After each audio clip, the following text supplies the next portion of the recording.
महाभारत के वन पर्व में एक कथा आती है।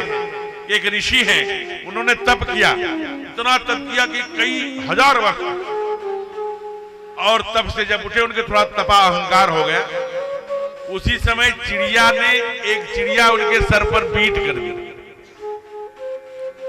इतने गुस्से में थे महात्मा कि ऐसे देखे और चिड़िया उसी समय चू चू चू चू चू चू चू चू करती हुई धड़ाम से आई और पृथ्वी पर गिर पड़ी। जरा विचार करिए, खत्म हो गई। गोविंदाय नमो नमः। अब इनको और हो गया, मेरे अंदर शक्ति आ गई है, अभी जीवित है क्या? तो कहा महाराज, फिर आगे बढ़े। जब आगे गांव में जाने लगे, एक मां थी जो अपने पति के पाद पद्मों की सेवा कर रही थी, पैर दबा रही थी।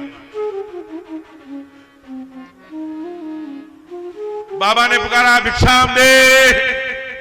अब मां को अपने पति के आंखों की तरफ देखा, उनकी थोड़ी थोड़ी झपकी लग रही थी, थोड़ी तो थोड़ी नींद लग गई। तो अपना हाथ धुली, धुल के आई, खोली, बाबा आए हैं, उनको स्वच्छ हाथ से प्रसाद देना होगा, भिक्षा देना होगा। कहां थी आप? कब से मैं चिल्ला रहा हूं, चीख रहा हूं। गुरुदेव क्षमा करिएगा, मैं थोड़ी से पति सेवा में थी। तुमको बाबा की आवाज सुनाई नहीं दी? कहा मुझे सुनाई दिया, लेकिन आप ही लोग कहते हैं कि पति धर्म सर्वोपरि, इसीलिए मैं कर रही थी। अब इतनी बात कहने के बाद, पैर पड़ने के बाद भी बाबा माने नहीं।